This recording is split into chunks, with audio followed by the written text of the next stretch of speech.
Tudo bom? Seja bem-vindo. Vou falar um pouquinho agora sobre o capítulo que vocês vão ler. Bom, o tema é o jogo como ferramenta de transformação cultural nas empresas. Bom, quando a gente fala, né, sobre cultura organizacional, existe uma grande ilusão dentro das empresas, na verdade.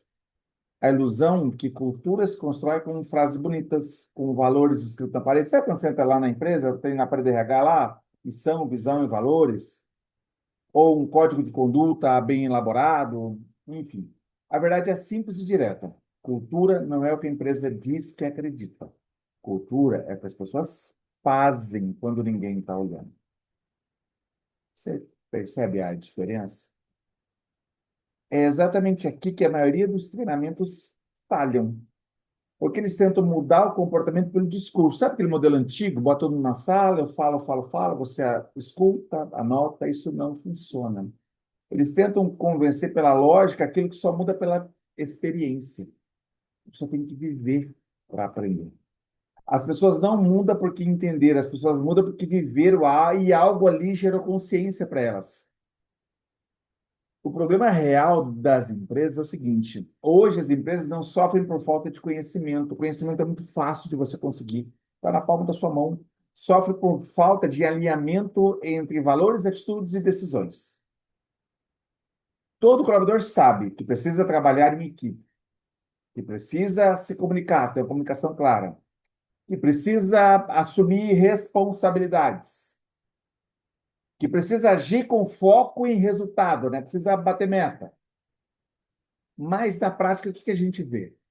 Conflitos, brigas, retrabalho, falta de, falta de comprometimento, líderes apagando incêndio o tempo todo. O tempo todo isso acontece. Isso não é um problema técnico, é um problema cultural. Eu vou te falar onde é que o jogo entra nessa história aqui. O jogo entra exatamente onde o discurso não alcança, porque no jogo não existe personagem corporativo, não existe máscara, não existe cargo, não existe discurso ensaiado, é jogo. No jogo a pessoa reage, no jogo a pessoa decide, ela se posiciona, ela erra, ela lidera ou ela se omite. Por isso que a gente diz aqui algo que é o princípio da nossa metodologia. O jogo não mente. O jogo não mente. Quando você tira a pessoa da zona de conforto, coloca dentro de um jogo, a personalidade dela real aparece. E o jogo ele atua como espelho da cultura da empresa. Quando um jogo corporativo é bem desenhado, ele se torna o espelho fiel da realidade da empresa. Se a equipe não se comunica no jogo, provavelmente não se comunica do dia a dia, como a PNL ensina. Como você faz uma coisa, você faz várias outras coisas. Se ninguém assume a liderança ali dentro do jogo, isso também não acontece no ambiente real. Se as pessoas burlam regras, competem de forma desleal, ou não cumprem combinados, ou o jogo apenas revela aquilo que já existe. Se a pessoa rouba no jogo, ela deve estar fazendo coisa errada na empresa também. É o comportamento natural dela. Presta atenção. Isso não é um problema, isso é uma oportunidade gigante que você tem. Sabe quando a transformação acontece na consciência? O jogo não transforma porque é divertido, ele transforma porque gera consciência. O jogo é real. Quando a pessoa se vê no jogo, ela se reconhece no comportamento. Putz, eu faço isso também no dia a dia. Isso acontece no debriefing. Vocês vão entender depois. E quando isso é conduzido com um debriefing estratégico e aprendizagem, deixa de ser racional e passa a ser internalizada. Você traz à tona a verdade para a pessoa. É nesse momento que a chave vira. Vocês percebem? Porque o colaborador não está ali sendo apontado, ele está se percebendo. A impressão que a cultura não se constrói assim. Cultura organizacional, pega que gente, cultura organizacional não se constrói com palestra inspiradora. Ela se constrói com vivência, com repetição, com significado. O jogo acelera esse processo por quê? Primeira coisa, ele engaja. Segundo, ele gera emoção. Terceiro, ele cria memória, ele estimula a reflexão e ele provoca a mudança de comportamento. Vocês percebem isso?